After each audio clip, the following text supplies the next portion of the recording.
Ya, estoy compartiendo una pantalla. ¿Observan ustedes que estoy compartiendo pantalla? Sí, doctor, sí se observa. Ah, ya, ok, ok. Bien, entonces el tema de hoy es el sepsis y el shock séptico. Mira, acá es importante que considerar que para que el paciente entre en shock séptico tiene que haber una serie de procesos en la cual el papel fundamental lo desempeña la respuesta inflamatoria sistémica, ¿no? En el cual intervienen una serie de mediadores proinflamatorios y mediadores antiinflamatorios. ¿Ya? Todos ellos van a actuar y cuando esto sale fuera de control, ya comienza a haber lo que se conoce como una respuesta inflamatoria sistémica aguda, ¿no? Y esto pues va a depender de muchos factores, pero lo importante es considerar que cualquier proceso infeccioso o traumático que suceda en los tejidos puede evolucionar a lo que se conoce como un síndrome de insuficiencia reacción inflamatoria sistémica, en la cual hay una serie de criterios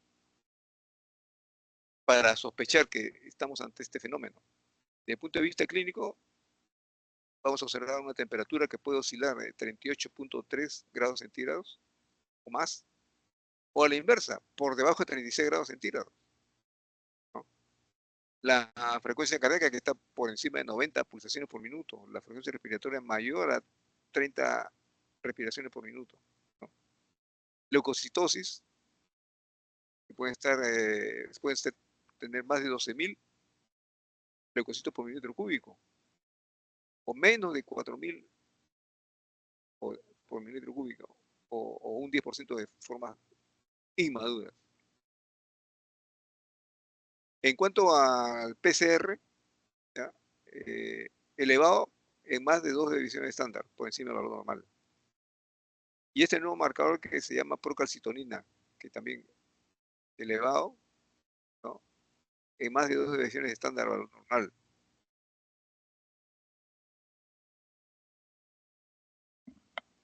Entonces, estos conceptos es importante tomarlos en cuenta a la hora de decidir si estamos ante un síndrome de respuesta inflamatoria sistémica.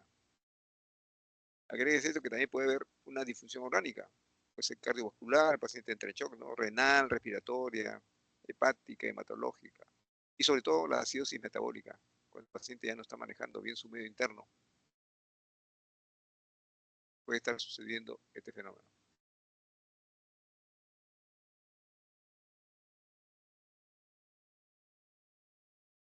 Eh, Acá hay algunos criterios en los cuales se habló de un consenso que hubo el año 2001 para conocer cuáles son los elementos que primariamente se comienzan a presentar para definirlo como parte integrante del síndrome de respuesta inflamatoria sistémica.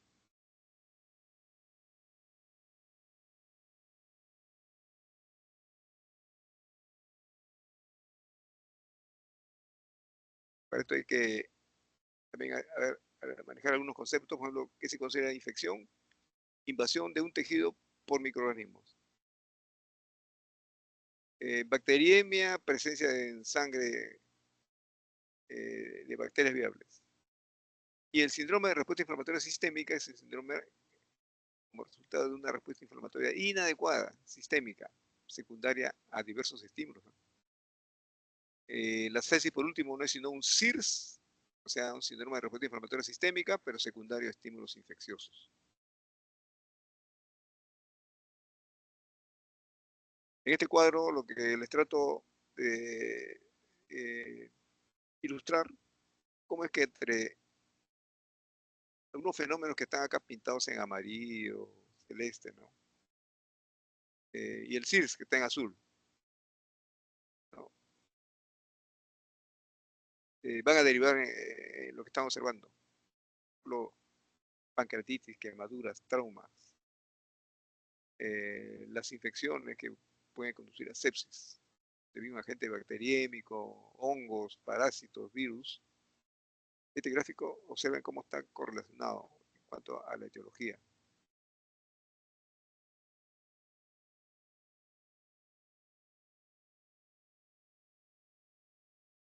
Sepsis grave no es sino una sepsis asociada con difusión orgánica, hipoperfusión o hipotensión. La hipoperfusión y la hipotensión se incluyen, pero no se limitan a eso.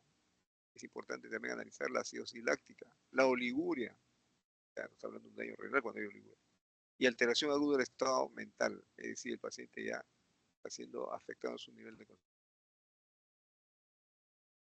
La infusión inducida por sepsis, observen ustedes, la tensión arterial sistólica menor a 90 milímetros de mercurio, o cuando hay una caída mayor de 40 milímetros de mercurio del basal en ausencia de otras causas.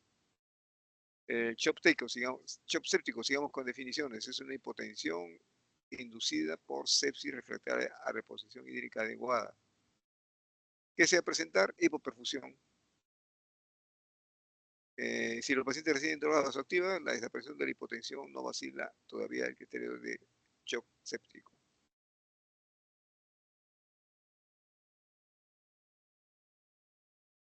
Bien, en cuanto a los activadores, es importante recordar siempre los patógenos. Entonces tenemos en el gran negativo lipopolisacáridos, en el gran positivo peptidoglicano, ácido lipoproteico. Miren ustedes acá cómo la bacteria va a entrar en contacto con un macrófago, el cual a su vez va a estimular la formación de determinados mediadores, y van a interferón gamma, interleuquina 2, interleuquina 3, interleuquina 4.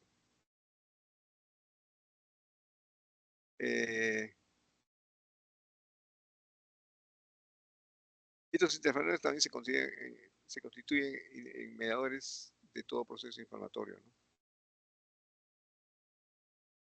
Los estímulos celulares van a estar dados por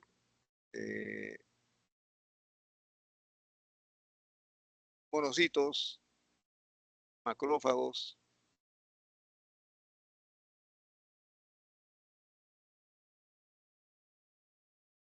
polimorfonucleares, linfocitos T, B, natural killer, células endoteliales y fibroblastos.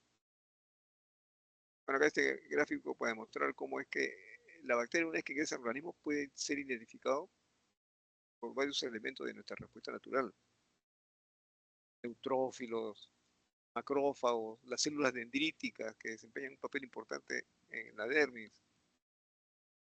Entonces, ellos van a decidir, según el manejo del paciente, si el paciente va a entrar en necrosis, en apoptosis, o si el CD4 se va a encargar de, podemos decir, influir en qué vía va a seguir la destrucción del patógeno, con citoquinas proinflamatorias o algunas otras sustancias que no estén dentro de este concepto de respuesta inflamatoria sistémica.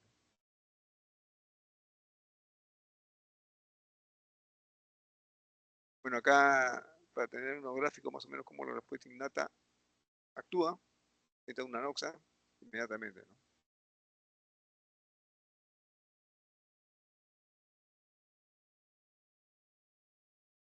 Los estímulos humorales se refiere a los mecanismos de coagulación, fibrinolisis, las cinógenos, el complemento. Ya, todos ellos se van a incrementar en cuanto a su actividad. Producto de estos estímulos humorales, se ha diseñado también un mecanismo para detectar la presencia de procesos inflamatorios sistémicos. Se habla siempre de los marcadores que en todo proceso inflamatorio pues siempre dejan huella, ¿no? sea, la presencia de factor de necrosis tumoral, la endotoxina que activó el C3 y el C5, los radicales libres que también pueden estar presentes, interleuquina 1, en fin. Todos estos marcadores es gracias a que hay un trastorno que obliga al organismo a responder con estos elementos que al final va a dar origen a lo que se puede llamar marcadores de infección, ¿no? E inflamación. Entonces, sobre esa base que nosotros decimos que el biomarcador de todo proceso inflamatorio no es sino niveles de concentración, ¿no?, de determinadas moléculas que aparecen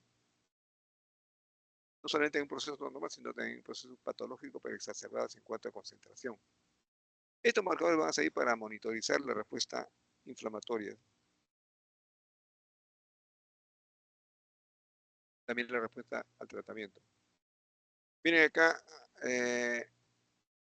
observen cómo esta interacción de macrófagos, ¿no?, células blanco, están sometidos al ataque de endotoxinas, va a ocasionar una lesión celular endotelial, ¿no?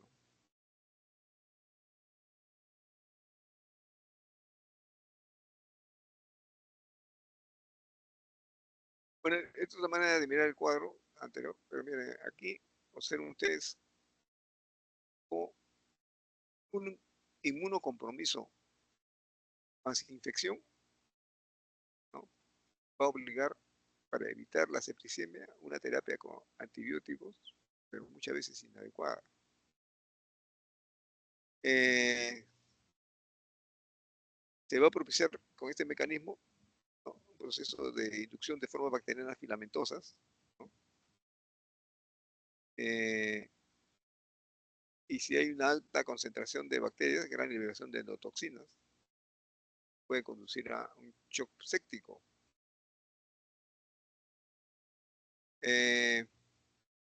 ¿Cuáles serían los efectos biológicos? Insuficiencia de la microcirculación, vasodilatación y vasoconstricción de arteriolas y vénulas, coagulación intravascular diseminada, ya hemos visto cómo se activa la coagulación. Esto puede producir este fenómeno. CID, chus periféricos.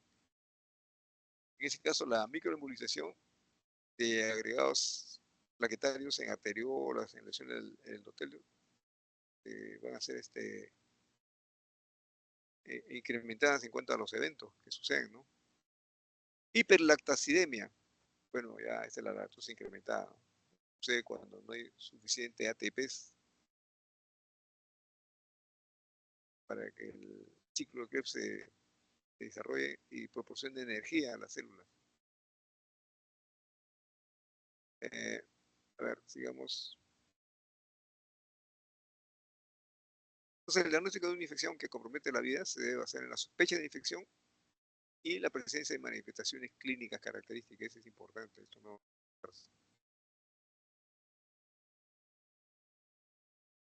¿Cuáles son los factores basales? Las edades extremas, ¿no? Niños e infantes no dominan bien eso, ya su mecanismo inmunológico. Pero se están empezando de los otros porque ya hay un periodo de desnaturalización, ¿no?, de las estructuras celulares.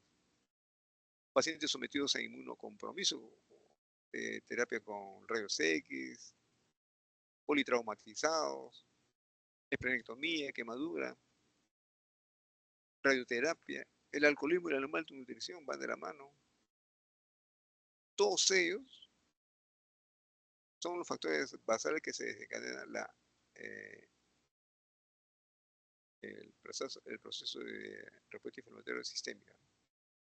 En los procesos invasivos, sobre todo, hay que tener cuidado: cirugía, catéter, sonda urinaria, tubo de endocrinos.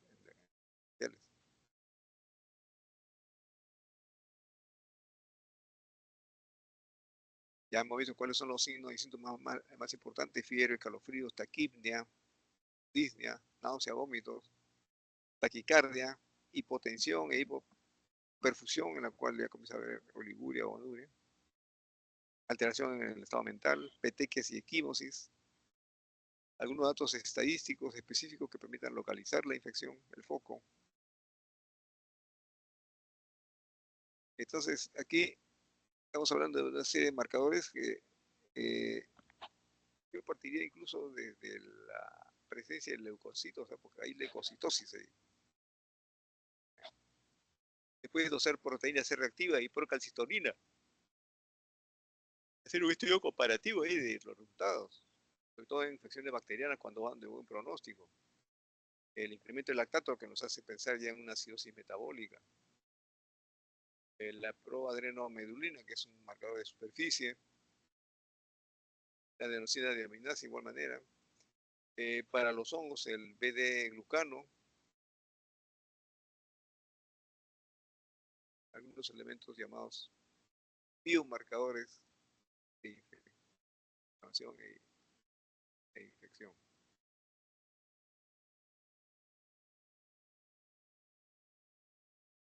Ustedes acá observan cómo el paciente comenzó a hacer hemorragias térmicas.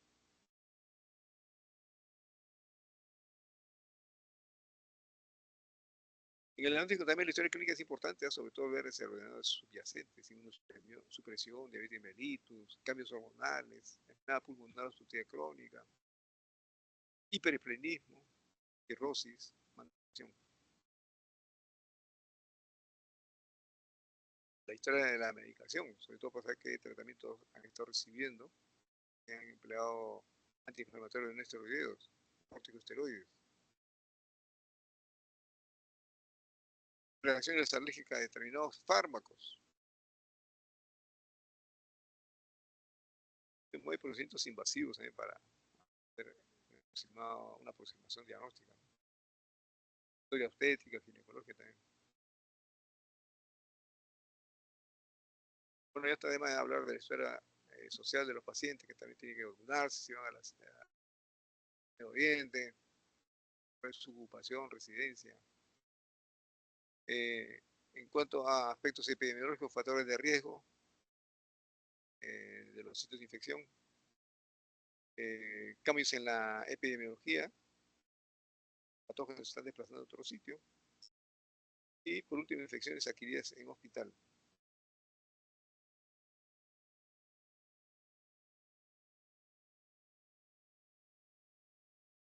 Digamos acá con el diagnóstico, observen la exploración física, tanto en los signos vitales. En cuanto a hallazgos generales, la sepsis precoz, que se puede dar en niños, sepsis tardía,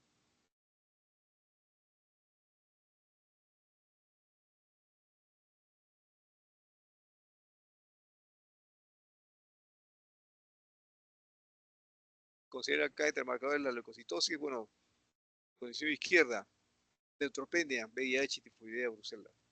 Transfusiones tóxicas de neutrófilos, trombocitopenia, CID en bioquímica, resistencia a la insulina, hipertrigliceridemia, que es el que nos va a explicar la acidosis metabólica.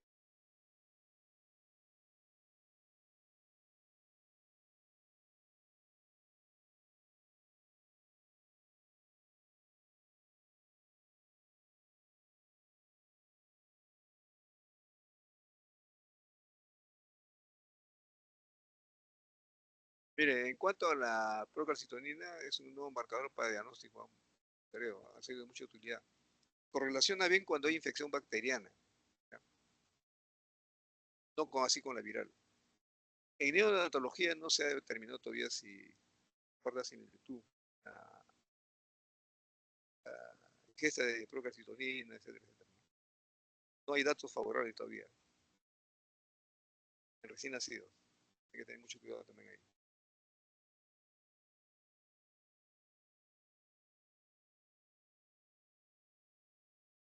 Miren acá, es la forma como se puede llegar a un CIRS.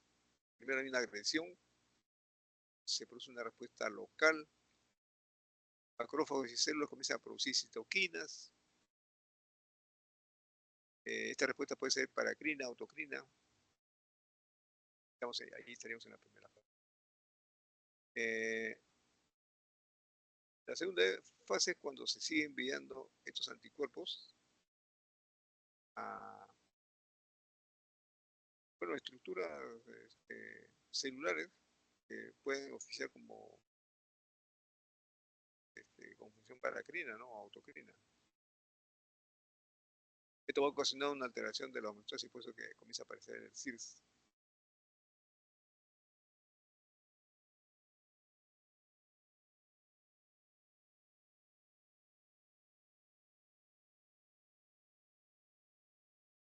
Miren este pensamiento, el laboratorio de rutina no es específico, pero aporta parámetros para clasificar la situación del síndrome de daño orgánico múltiple.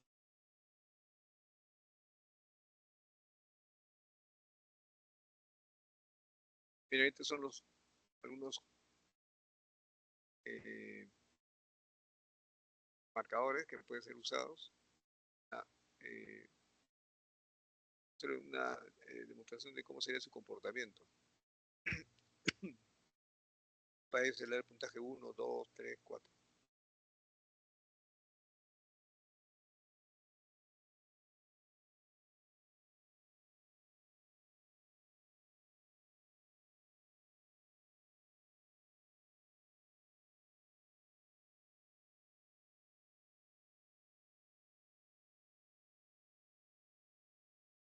Bueno, algunos elementos que van a contribuir al desarrollo del síndrome de daño orgánico múltiple. Toxinas bacterianas, mediadores inflamatorios, producidos por nuestro propio organismo, se lanzan contra nuestro propio tejido. Lesión endotelial ya. Alteración de la hemostasis, fracaso de microcirculación.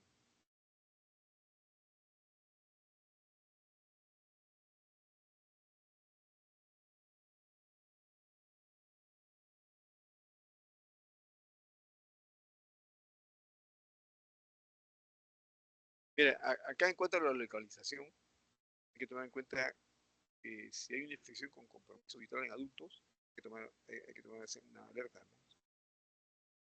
Es urinaria, respiratoria, gastrointestinales.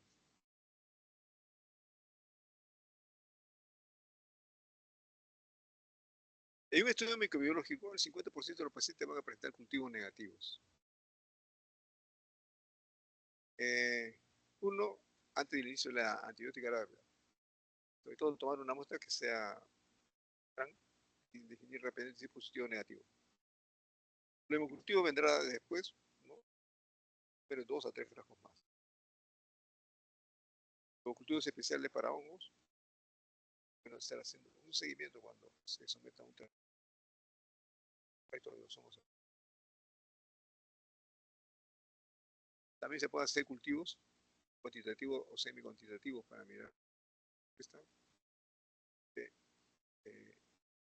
los reactivos. Test antigénicos bacterianos. No habla por acá que puede ser por eso probable.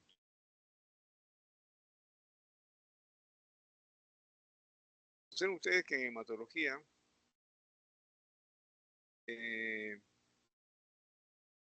podemos medir volumen, el número de cultivos, seleccionar el sitio, etcétera, etcétera, pero si no completamos este cuadro con datos de atención gran y otras tinciones, y no deducir más o menos qué puede estar pasando en este tipo de paciente, ¿no?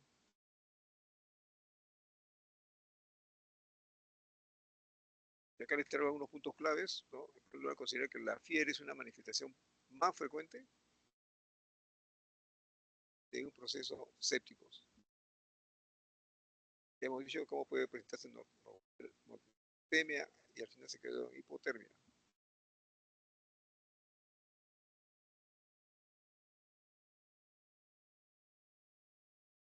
La trombocitopenia es una alteración de la coagulación más frecuente, pero es también previo a la coagulación extravascular diseminada.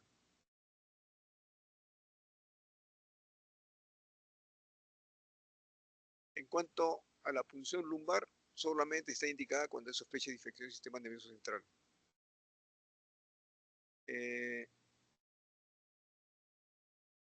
Después, las infecciones más frecuentes que comprometen la vida se localizan en los siguientes órganos: tracto urogenital, tracto respiratorio, tracto gastrointestinal y piel y tejidos blandos. ¿Cuáles son los patógenos que más nos afectan? Miren, Escherichia coli, Klebsiella, Enterobacter, Pseudomonas aeruginosa, Staphylococcus aureus y Acinetobacter humani.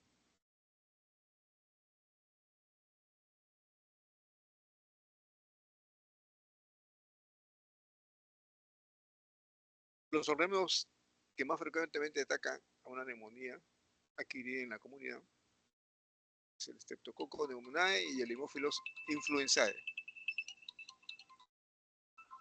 ¿Dónde vamos a encontrar esto? En alcohólicos, diabéticos, ancianos institucionalizados, que presentan una mayor incidencia de neumonía bacteriana por gran negativos.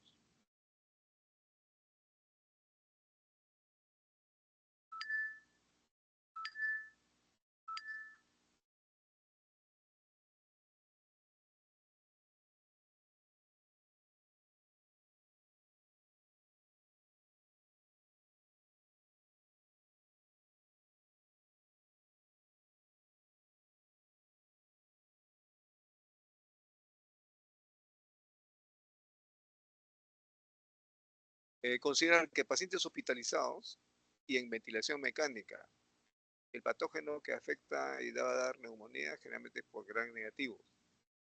En este caso, el Staphylococcus puede estar aumentado. En cuanto a la infección intraabdominal, bueno, requiere pronta intervención del cirujano. Y la mayor parte de estas infecciones son polimicrobianas, con adenovirus asociados. O sea, es bien difícil también identificar entonces, ¿no? ¿Cuál es el cultivo? Pero son polimicrobianas, son varios gérmenes que están actuando.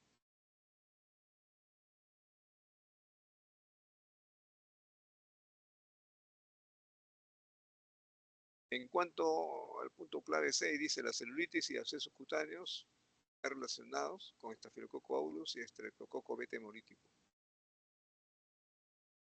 En una infección subcutánea en la fascia se presenta en pacientes inmunocomprometidos, pacientes diabéticos. Entonces aquí hay que efectuar una consulta urgente de cirugía ante la presencia de fascitis necrosante o gas.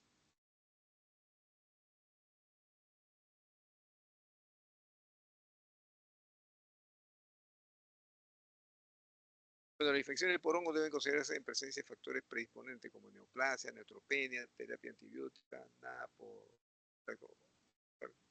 quemadura grave, trasplante, catéter venoso central.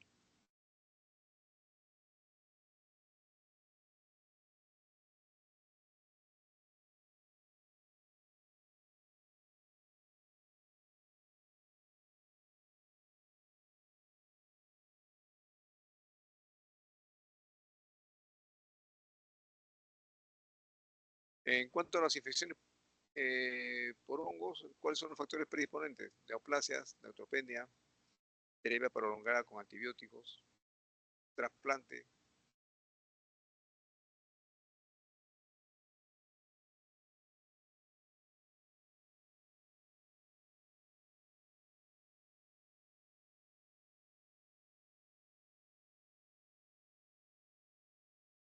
Bueno, entonces, estos son algunos puntos y aspectos que hay que tener en cuenta. Analizar también la situación de los niveles de estos marcadores que les he mencionado, de proceso inflamatorio, siempre a la luz del cuadro clínico del paciente, ¿no? Buscar si hay un foco, ¿no? Pues se están ingresando los microorganismos.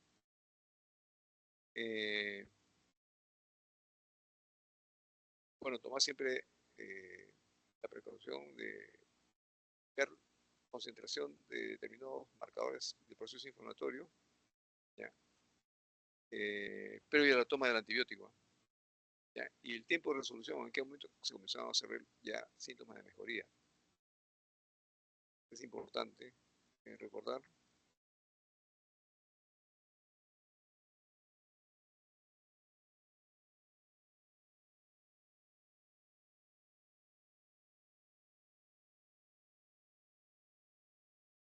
Bien, eh, ¿alguna pregunta en relación a los dos temas que hemos tocado?